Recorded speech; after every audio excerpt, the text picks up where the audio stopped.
Bonjour à tous. Alors aujourd'hui, on va voir la fonction du cœur. Donc le cœur, c'est un organe dont la fonction est de faire circuler le sang dans les vaisseaux sanguins, les artères et les veines.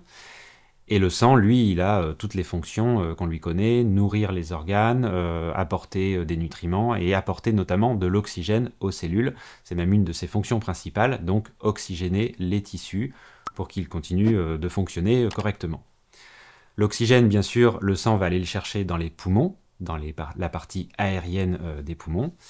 Et puis ensuite, une fois qu'il est chargé de cet oxygène, il va aller le distribuer dans toutes les cellules de l'organisme. Donc le cœur, lui, il a cette fonction de faire circuler le sang, et on voit bien déjà qu'il doit envoyer le sang dans les poumons pour que le sang se charge en oxygène. D'ailleurs, on verra cette partie dans une autre vidéo en détail, comment le sang se charge en oxygène une fois qu'il est dans le poumon. Et ensuite, le cœur doit rediriger le sang dans tout le reste de l'organisme, toutes les cellules, donc ils vont avoir besoin d'oxygène. On voit déjà que il ne va pas pousser le sang n'importe où, n'importe quand, dans n'importe quelle direction. Il va y avoir essentiellement deux circulations qu'on distingue, deux circulations parallèles dans l'organisme. Donc la circulation qui concerne l'oxygénation du sang, celle qui passe uniquement par les poumons, donc la circulation pulmonaire, ou alors la petite circulation.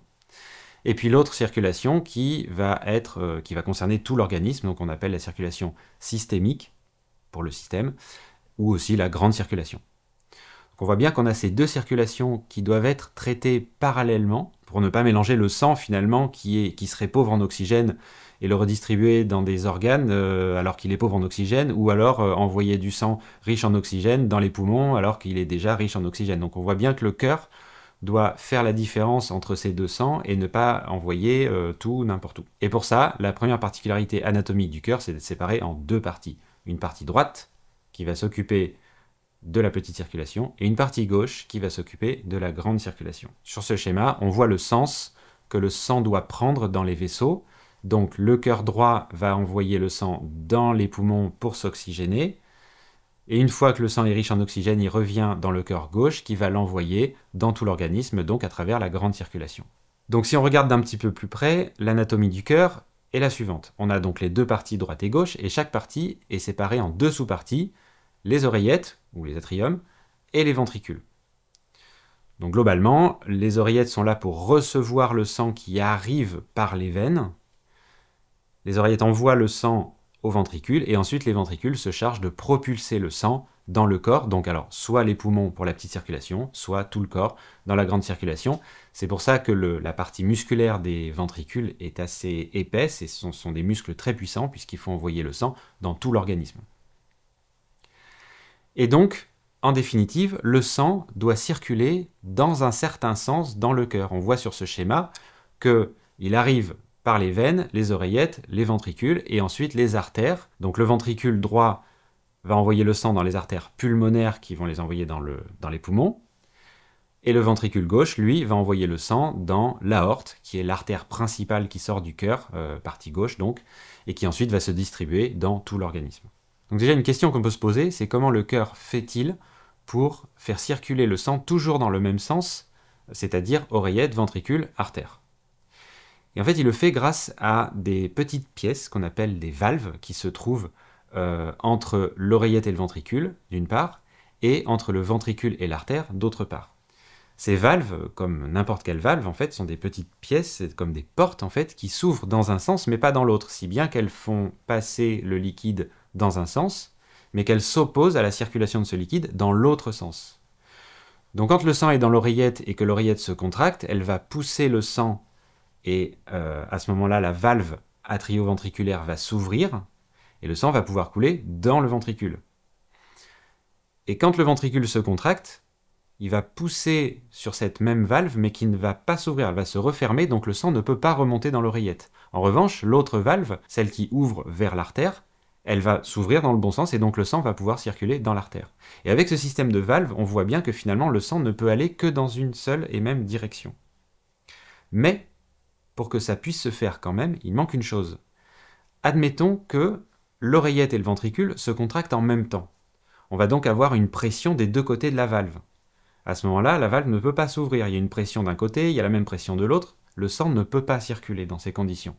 Pour qu'il circule, il faut que l'oreillette se contracte nécessairement avant le ventricule. Ça veut dire qu'il faut avoir des contractions séquentielles.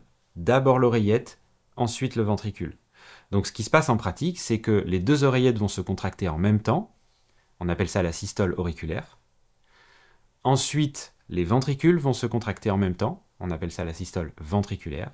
Et après, il y a un état de repos général qui s'appelle la diastole. Et dans ces conditions, le sang peut bien circuler des veines à l'oreillette, au ventricule et aux artères, et donc tout va bien. Mais comment le cœur fait-il pour savoir qu'il faut d'abord contracter les oreillettes et ensuite contracter les ventricules? Et ça, c'est lié à un réseau de fibres nerveuses qui va être dans le tissu musculaire du cœur, donc qu'on appelle le myocarde. Et ce réseau, il est le suivant. Alors, il s'organise en nœuds et en fibres. D'abord, on a le nœud sinusal, qui est au niveau de l'oreillette droite. Ensuite, on a un réseau de fibres qui va apporter le message nerveux au niveau du deuxième nœud, qui est le nœud atrio-ventriculaire, puisqu'il est entre les atriums et les ventricules. Et ensuite, ce deuxième nœud va lui aussi envoyer le message nerveux à travers des fibres, donc le faisceau de His et les fibres de Purkinje, qui vont se répartir dans les ventricules et qui vont donc provoquer la contraction ventriculaire. Donc en pratique, ce réseau de fibres, ce sont des fibres nerveuses, un petit peu comme ce qu'on a dans le cerveau, elles sont un peu spécialisées, mais disons qu'elles fonctionnent un petit peu pareil. Et surtout, la particularité du nœud sinusal, par exemple, c'est qu'il a un rythme qui est autonome. Donc c'est-à-dire qu'il va envoyer des impulsions à raison de 60 à 70 fois par minute, et c'est ça qui donne le rythme cardiaque, et c'est pour cette raison que le cœur se contracte de manière totalement autonome. Donc on a d'abord le nœud sinusal qui va envoyer ses impulsions électriques, et ces impulsions électriques vont provoquer la contraction des oreillettes. Mais on peut se demander comment se fait-il que les deux oreillettes se contractent en même temps, parce que quand on regarde où il est situé, ce nœud sinusal, il est au niveau de l'oreillette droite. Donc pourquoi c'est pas l'oreillette droite qui se contracte d'abord, et ensuite l'oreillette gauche, le temps que la propagation se fasse. Et en fait, ça, c'est lié à une particularité du tissu musculaire du myocarde, donc, qui fait que quand on le regarde d'un peu plus près, on voit en fait les cellules du myocarde, donc les cellules contractiles, hein, celles qui sont vraiment musculaires, sont donc collées les unes aux autres hein, dans le tissu, mais en plus, elles communiquent par des jonctions qu'on appelle des jonctions communicantes, hein, qui sont des sortes de petites portes qui font communiquer les cellules entre elles. Donc c'est tout un réseau comme ça de cellules liées les unes aux autres. Et quand il y en a une qui a une contraction, c'est-à-dire qui a un message électrique qui fait qu'elle va se contracter, cet influx électrique va se propager à une très très très grande vitesse dans tout le réseau musculaire en question. Donc au moment où on a une impulsion du nœud sinusal, eh bien en fait on va avoir une onde de propagation dans toute la partie atriale, donc oreillette droite et gauche, qui va se faire quasiment instantanément, ce qui fait qu'en pratique, les deux oreillettes vont se contracter en même temps. Et donc c'est comme ça qu'on a une contraction simultanée des oreillettes, et puis ensuite une contraction simultanée des ventricules. Mais là, c'est pareil, ça pose encore un problème, puisque s'il y a une propagation aussi rapide dans le tissu musculaire, pourquoi l'influx du nœud sinusal, finalement, ne provoque pas la contraction de tout le cœur d'un seul coup? Et on a vu que c'était un problème, parce que si les ventricules se contractent en même temps que les oreillettes, ben, le sang, il avance plus. Donc il faut que ça soit séquentiel, comme on a dit. Donc comment ça se fait? Et bien là, il y a encore une particularité anatomique. En fait, entre la partie auriculaire et la partie ventriculaire, il va y avoir un tissu fibreux qui va isoler les deux parties électriquement. Si bien que quand il y a une onde de propagation électrique qui traverse les oreillettes, elle se contracte, mais l'onde s'arrête avant les ventricules. Et ça veut dire donc qu'il faut attendre que le message soit transmis au nœud atrio-ventriculaire et qu'il l'envoie ensuite aux fibres pour que les ventricules se contractent. Donc les ventricules sont obligés d'attendre un certain délai. Et en plus de ça, fonctionnellement, dans le nœud atrio-ventriculaire, il y a aussi un délai qui fait qu'il va envoyer le message avec un certain retard par rapport au nœud sinusal. Donc on a la partie séquentielle dont on parlait tout à l'heure, en fait, elle est dans cette organisation anatomique et fonctionnelle du réseau nerveux du cœur. Moi, je trouve ça fou d'avoir cette organisation. Je ne sais pas ce que vous en pensez. Dites-le moi dans les commentaires, je sais pas, dites-moi, enfin moi je trouve ça dingue que ça soit organisé comme ça, parce que finalement c'est organisé exactement comme il faut que ça soit pour avoir une contraction séquentielle, donc oreillette, ventricule, et que le sang puisse circuler donc correctement. C'est tout pour aujourd'hui. On continuera cette histoire de cœur parce qu'il y a plein de choses à dire, notamment comment on fait pour enregistrer un ECG, qui va être justement la technique qui va nous permettre de faire un tracé sur lequel on verra toutes ces contractions justement séquentielles et qui va permettre de faire tout un tas d'analyses sur l'activité cardiaque. Donc ça sera une autre vidéo. On verra aussi du coup comment le sang peut s'oxygéner quand il est dans les poumons. Enfin bon, il y a plein de sujets à voir. Voilà. Donc abonnez-vous si ce n'est pas déjà fait pour être tenu au courant des autres vidéos qui vont sortir sur le sujet. Et puis aussi sur d'autres sujets, parce qu'il y aura plein d'autres sujets.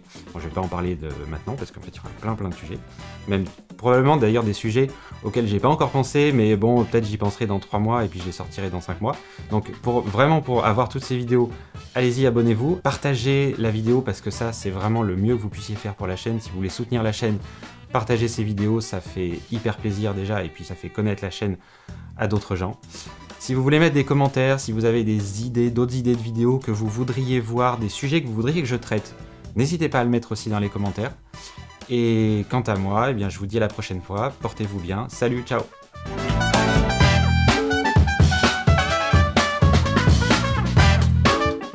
Comment... C'est encore le rideau. Alors ça, je pense que c'est plutôt une punaise qui est coincée dans le rideau. Qui est entre le rideau et la vitre. Le rideau ne bouge pas du tout. Non. Aujourd'hui, on va voir la fonction du cœur. Et bon. Bonjour à tous.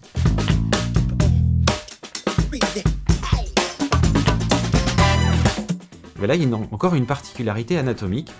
Il y a encore la punaise qui fait des siennes. Et ben là, il y a encore une particularité. Ouais, mais là, c'est les grosses punaises qui se passent dans un coin, qui bougent pas pendant 3 semaines et demie. Et c'est les visiteurs. Donc, je disais quoi sur...